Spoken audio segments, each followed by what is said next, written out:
Everyone, स्वागत है आपका हमारे यूट्यूब चैनल कॉम्पिटिटिव कॉस्मोस में। आज हम प्रश्नों की सीरीज में आगे के प्रश्न लेके आए हैं जो कि प्रैक्टिस आपका 5 है, प्रैक्टिस 5 है। ठीक है, तो देखते हैं पहला क्वेश्चन आपका। इनमें से बौद्ध धर्म की भाषा है, 4 ऑप्शन आपके सामने है। संस्कृत, पाली, अपभ्रंश और हिंदी। देखेंगे बौद्ध धर्म की कौन सी भाषा होगी। देखिए, संस्कृत सबसे पहले आई थी, उसके बाद में पाली आती है, उसके प्राकृत आती है, अपभ्रंश आती है, उसके बाद हिंदी आती है। एक क्रम है इसका। तो संस्कृत से मतलब नहीं, बौद्ध धर्म की भाषा संस्कृत नहीं थी। ठीक है, संस्कृत के बाद आती है पाली। पाली जो थी वो बौद्ध धर्म की भाषा थी। ठीक है, और उसके बाद में प्राकृत आती है जो जैन धर्म की थी। ठीक है, अपभ्रंश आती है, उसके बाद में हमारी हिंदी आती है। तो जो पाली भाषा है वो बौद्ध धर्म की भाषा है। और बौद्ध धर्म के प्रमुख ग्रंथ कौन कौन से हैं उनको भी आप याद कर लीजिए। देखिए, बौद्ध धर्म के ग्रंथ 3 ग्रंथ लिखे गए थे, सुत्त पिटक, विनय पिटक और अभिधम्म पिटक। ठीक है, और कुछ कथाएं भी थी बौद्ध धर्म में, जैसे जातक कथाएं भी ये भी देखने को मिली हैं उस समय पे। तो इसमें हमारा हो जाएगा आपका पाली। ठीक है, अगला है क्वेश्चन, जगति जगत शब्द के किस विभक्ति का रूप है। ठीक, तो जगत जो है वो जगत शब्द के किस विभक्ति का रूप होगा।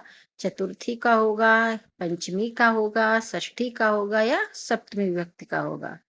तो देखिए, जगती के रूप जो हैं वो याद करने होते हैं। ठीक है, जगत जगती जगन्ति जगत जगती जगन्ति जगता जगदभ्याम जगदभि जगते जगदभ्याम जगदभ्या जगता जगदभ्याम जगदभ्या जगता जगतो जगतासु। और सप्तमी विभक्ति में आपका आएगा जगत जगतो जगत्सु। तो जगत जो है जगत शब्द का सप्तमी विभक्ति का रूप होगा। ठीक है, सप्तमी विभक्ति का रूप होगा। आगे बढ़ते हैं अगले क्वेश्चन की तरफ। मालती माधव मालती माधवम किसकी रचना है।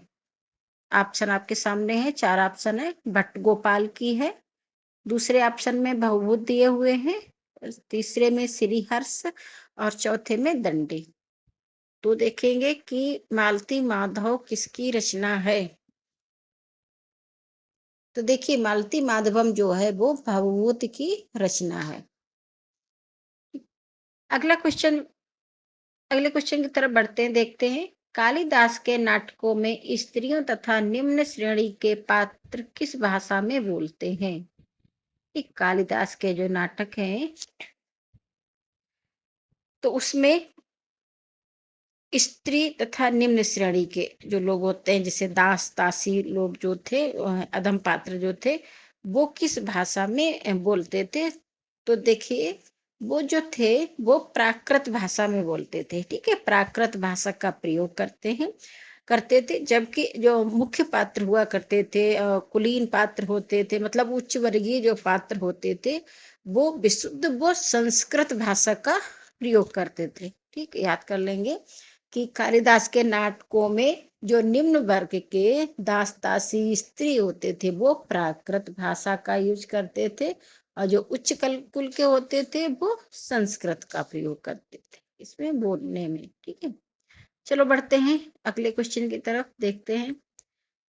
एक तो दोष था ही, उस पर दूसरा दोष लग जाना सही कहावत होगी।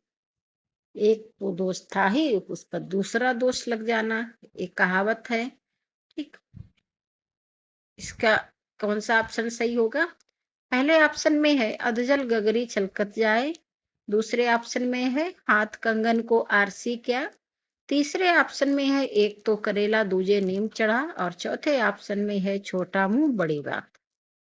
तो देखिए, स्पष्ट है, एक तो करेला दूजा नीम चढ़ा, एक तो दोष था ही और उस पर दूसरा दोष लग जाना। ठीक है, अगले क्वेश्चन की तरफ बढ़ते हैं, देखते हैं। वाक्य रचना का सही क्रम क्या है। सबसे सरल क्वेश्चन है। वाक्य रचना करते समय हमें सबसे पहले क्या लाना होता है, कर्ता लाना, क्रिया लानी होती है, कर्ता लाना होता है, कर्म। ये आपके ऑप्शन में दिए हुए हैं, 4 ऑप्शन है। बी में दिया हुआ है सबसे पहले कर्म आएगा, उसके बाद कर्ता आएगा, उसके बाद क्रिया आएगी। तीसरे ऑप्शन में है कि कर्ता आएगा सबसे पहले, फिर क्रिया आएगी, उसके बाद कर्म आएगा। और अगले ऑप्शन में है कर्ता आएगा, कर्म आएगा और क्रिया आएगी उसके बाद। तो देखिए आपका सबसे पहले कर्ता आता है, ठीक है, उसके बाद में कर्म आता है और लास्ट में क्रिया आती है, यानी कि डी ऑप्शन आपका सही है। ठीक, उसके बाद में निम्नलिखित शब्दों में से शुद्ध शब्द है। ये बहुत बार पूछा गया है, ये बहुत इम्पोर्टेंट है, ये आपका क्वेश्चन इम्पोर्टेंट है।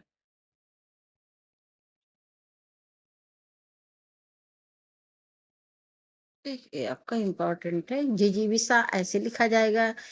ठीक, इसका पर हमने वीडियो भी बनाया है, जो शुद्ध अशुद्ध शब्द है इन पर भी वीडियो बनाया है, जाके देख लीजिएगा।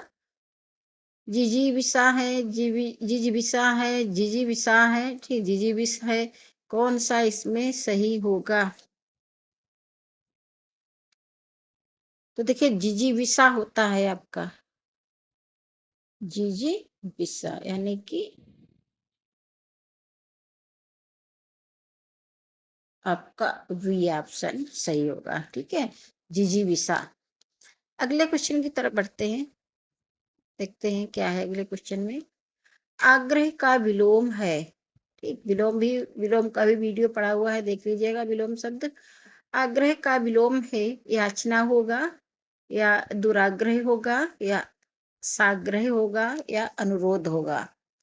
आग्रह का विलोम क्या होगा?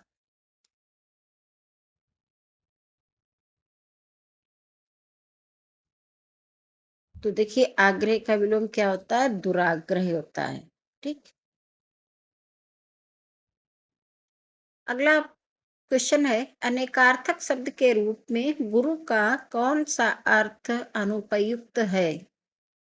एक अनेकार्थक शब्द पर भी हमने वीडियो बनाया है। अनेकार्थक शब्द के रूप में गुरु का कौन सा अर्थ अनुपयुक्त है? पचाने में कठिन पहले ऑप्शन में है, तो दूसरे ऑप्शन में है शिक्षक, तीसरे ऑप्शन में है भारी और चौथे ऑप्शन में है एक नक्षत्र।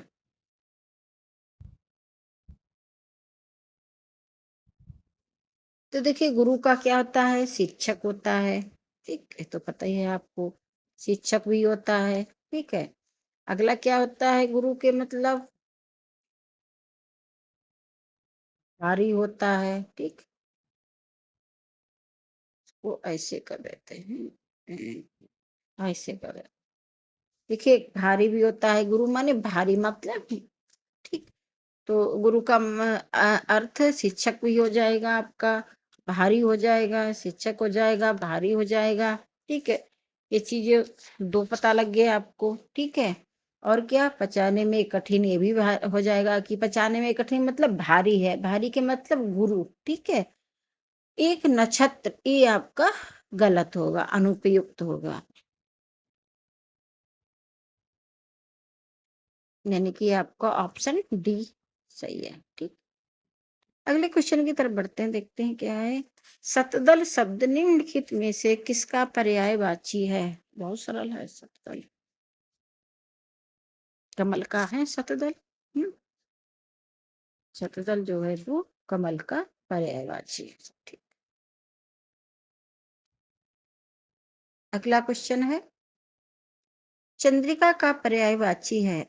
चंद्रिका का पर्यायवाची है, चंद्रिका किसका पर्यायवाची है?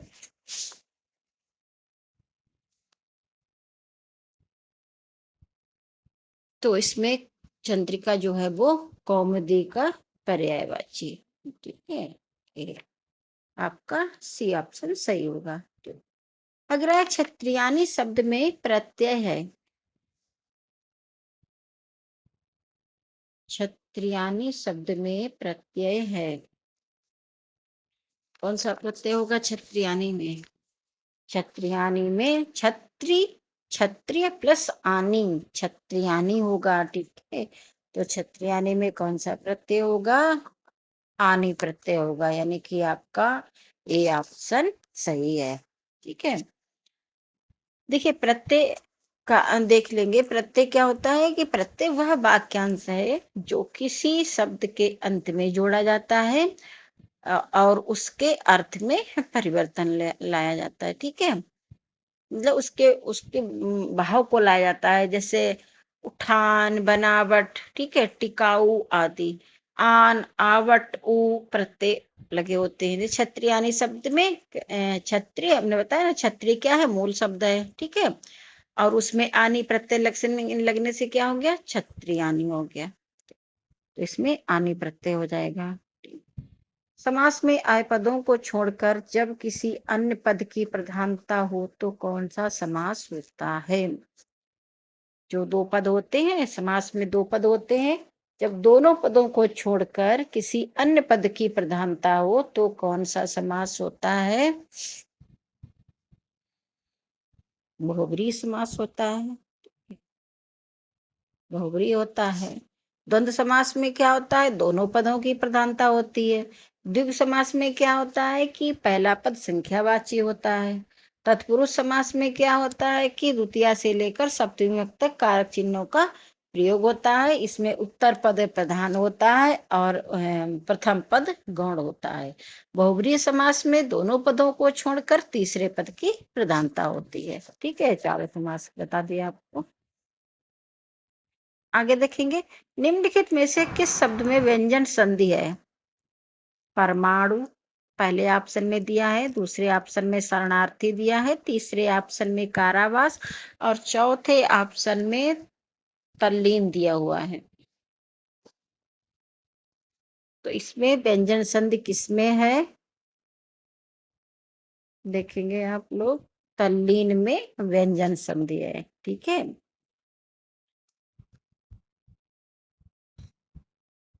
संधि पर भी वीडियो बना, आप लोग देख लीजिएगा, बहुत अच्छा वीडियो बना है।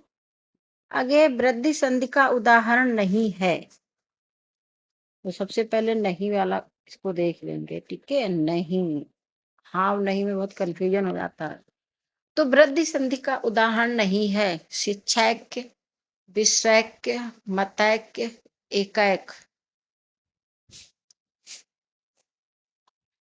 तो देखिए, मतैक्य, मत प्लस ऐक्य, वृद्धि संधि में क्या होता है देखेंगे। देखिए वृद्धि संधि में होता है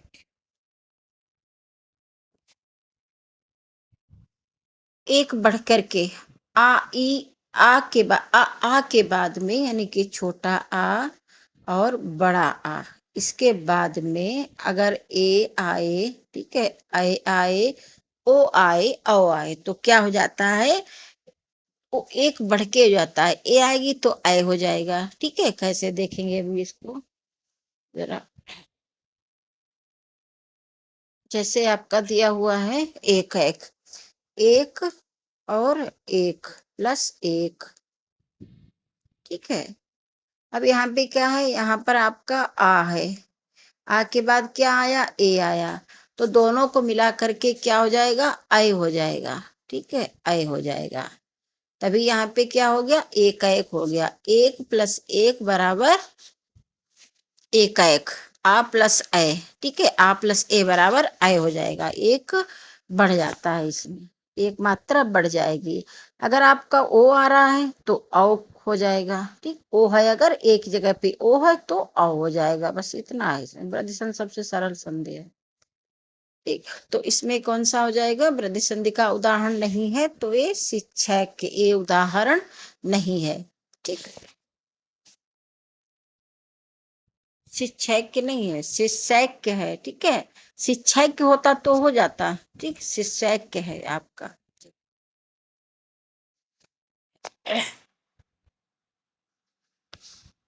देखिए एक इसका उदाहरण है, ये आपका यण संधि का उदाहरण है। ये भी देख लीजिए, ये वृद्धि का न होकर के यण का है।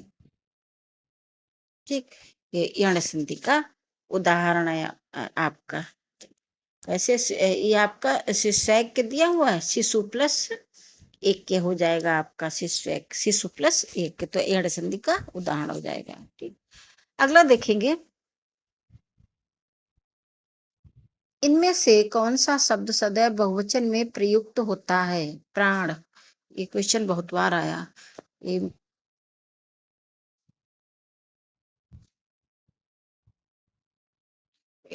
प्राण, दूसरे में भक्ति, तीसरे ऑप्शन में शिशु, चौथे ऑप्शन में पुस्तक दिया हुआ है। कौन सा शब्द सदैव बहुवचन में प्रयुक्त होता है?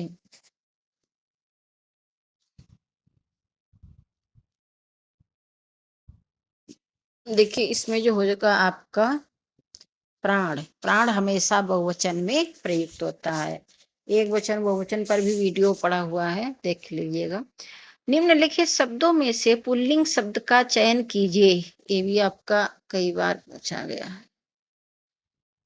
सूची पत्र, ये पुल्लिंग शब्द है, या किताब पुल्लिंग है, या गंगा है, या संसद है? तो इसमें आपका सूची पत्र जो हो जाएगा ये आपका पुल्लिंग हो जाएगा। ठीक है, ये पुल्लिंग हो जाएगा। आगे देखेंगे, अगला क्वेश्चन, हिंदी में शब्दों का लिंग निर्धारण कर किसके आधार पर होता है? निम्नलिखित विकल्पों में से सही विकल्प को चिन्हित कीजिए। मतलब हिंदी में जो शब्दों का लिंग निर्धारण होता है, ठीक, पुल्लिंग स्त्रीलिंग, ठीक, ये होता है किसके आधार पर होता है? संज्ञा के आधार पर होता है, या विशेषण के आधार पर, या क्रिया के आधार पर, या सर्वनाम के आधार पर? सबसे सरल है ये। ठीक है, संज्ञा के आधार पर होगा आपका, ये संज्ञा के आधार पर लिंग निर्धारण होता है। ठीक है, संज्ञा स्त्रीलिंग की है तो स्त्रीलिंग, पुल्लिंग की है पुल्लिंग हो जाएगा। ठीक, बुढ़ापा शब्द कौन सी संज्ञा का उदाहरण है? भाववाचक संज्ञा का है, या समूहवाचक संज्ञा का है, या व्यक्तिवाचक संज्ञा का है, या जातिवाचक संज्ञा का है? बुढ़ापा ये भाववाचक संज्ञा का है। निम्नलिखित में से क्या अभिकारी शब्द का एक भेद नहीं है? ठीक है, विकारी अभिकारी शब्द भी हमने पढ़ाए हैं कि निम्नलिखित में से क्या अभिकारी शब्द का एक भेद नहीं है? कौन सा है? विशेषण, या क्रिया विशेषण, या समुच्चय बोधक, या संबंध बोधक? तो इसमें आपका विशेषण जो है वो अभी, ये आपका विशेषण जो है ये अभिकारी शब्द का अभिकारी शब्द का एक भेद नहीं है। ठीक है, तो आगे बढ़ते हैं अगले क्वेश्चन की तरफ। निम्नलिखित में से कौन सी ध्वनियां अयोगवाह है? अयोगवाह कौन सी ध्वनियां है? बहुत सरल है आपका, अयोगवाह अंगा पढ़े होंगे आपने, अयोगवाह ध्वनियां है। ठीक, छत्तीसगढ़ी बोली हिंदी के किस उपभाषा वर्ग के अंतर्गत आती है? ये किसके अंतर्गत आती है? आपके पूर्वी हिंदी के अंतर्गत आती है। ठीक, देवनागरी का विकास किस लिपि से हुआ? ब्राह्मी लिपि से हुआ। तो सरल क्वेश्चन है। मेरठ, सहारनपुर, बिजनौर किस बोली के क्षेत्र में आते हैं? खड़ी बोली के क्षेत्र में आते हैं, या ब्रजभाषा के, या कन्नौजी के, या अवधी के? तो मेरठ, सहारनपुर, बिजनौर जो है वो खड़ी बोली के खड़ी बोली के क्षेत्र के अंतर्गत आते हैं। ठीक, कौन सी लिपि दाईं ओर से बाईं ओर लिखी जाती है? तो देखिए, रोमन लिपि लिखी जाती है, देवनागरी, फारसी और रूसी। ठीक, तो याद रखेंगे फारसी लिपि जो है वो दाईं ओर से बाईं ओर लिखी जाती है। मैं सुकुमारी नाथ बन जोगू, इस पंक्ति में कौन सा अलंकार है?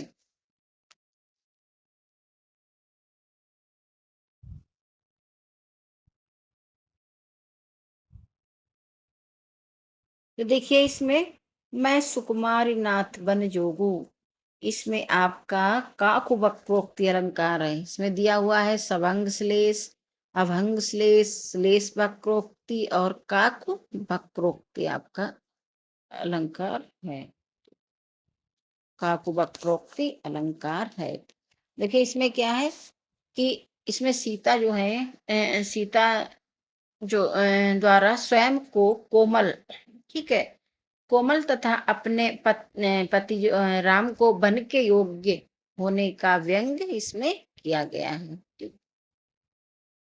आगे है, देख लो साकेत नगरी है यही, स्वर्ग से मिलने गगन में आ रही। उपयुक्त पंक्ति में कौन सा अलंकार है?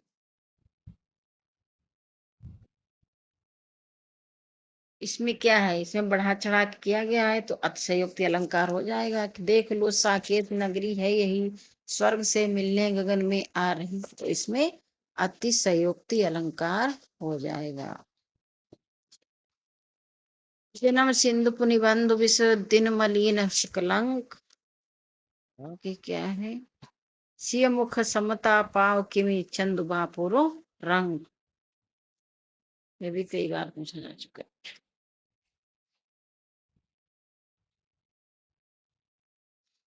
इसमें कौन सा होगा? इसमें आपका व्यतिरेक होगा, व्यतिरेक अलंकार होगा। अगला है, रही मन पानी राखिए बिन पानी सब सून, पानी गैर गैन ओवरे मोती मानुष चून। इन पंक्तियों में किस छंद का प्रयोग हुआ है? दोहा है, गीतिका है, चौपाई है या कवित्त है?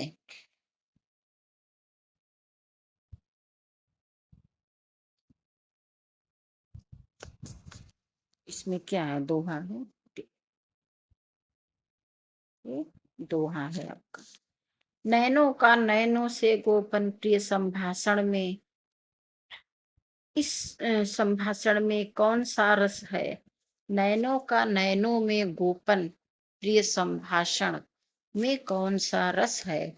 श्रृंगार रस है या करुण रस है या वीर रस है या शांत रस है?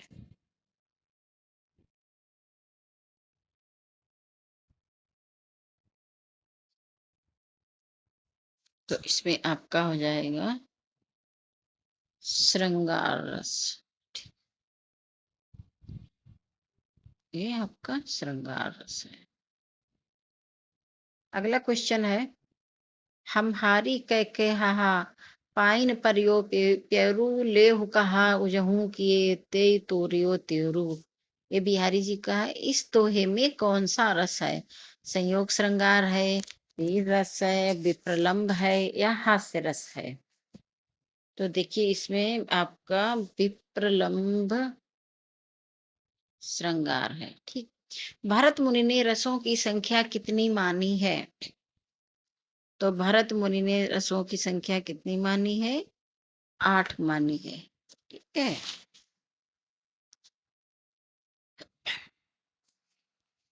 अगला है, अपस्मार क्या है? एक प्रकार का उपमान जिसमें उपमेय की हेयता सिद्ध की जाती है। दूसरे ऑप्शन में है संचारी भाव का एक प्रकार। तीसरे ऑप्शन में है आधुनिक रसाचार्यों द्वारा खोजा गया एक रस। और चौथे ऑप्शन में है एक प्रकार का काव्य दोष।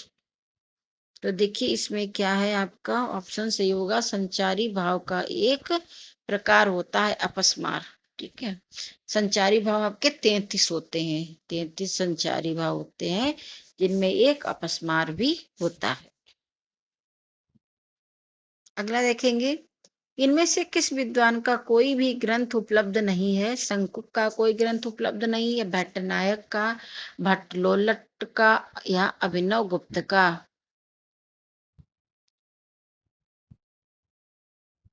देखिए भट्टलोलट जो थे उनका कोई भी ग्रंथ उपलब्ध नहीं है। ठीक है, भट्टलोलट का कोई भी ग्रंथ उपलब्ध नहीं है।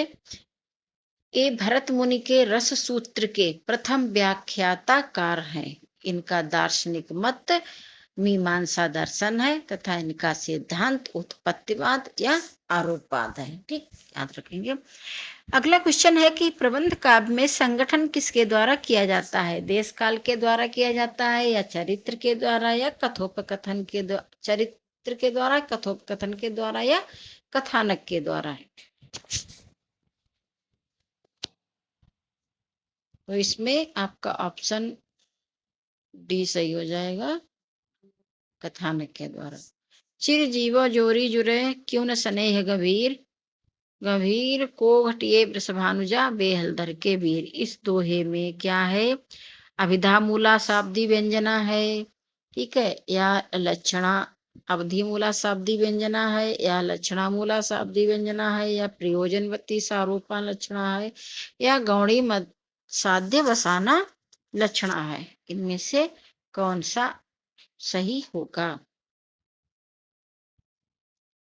तो देखिए इसमें जो है आपका अभिधा मूला शाब्दी व्यंजना है, ऑप्शन ए आपका सही होगा।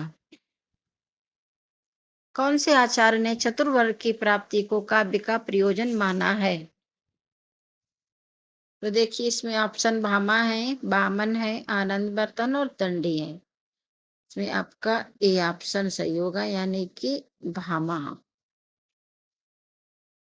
भामा ने चतुर्वर्ग की प्राप्ति को काव्य का प्रयोजन माना है। ठीक है। जूठन किस लेखक की आत्मकथात्मक कृति है? तो देखिए ओम प्रकाश वाल्मीकि जो है वो इनकी जूठन जो है इनकी आत्म कथा है। हिंदी प्रदीप के यशस्वी संपादक का नाम?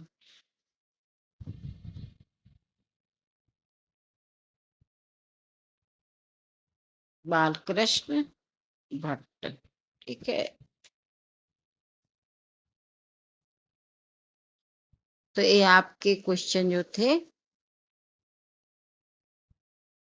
इतने क्वेश्चन आपके हो गए, इतने आप कंप्लीट कर लीजिए और इसी के आगे के क्वेश्चनों को लेके अगली वीडियो में आएंगे। तब तक के लिए धन्यवाद।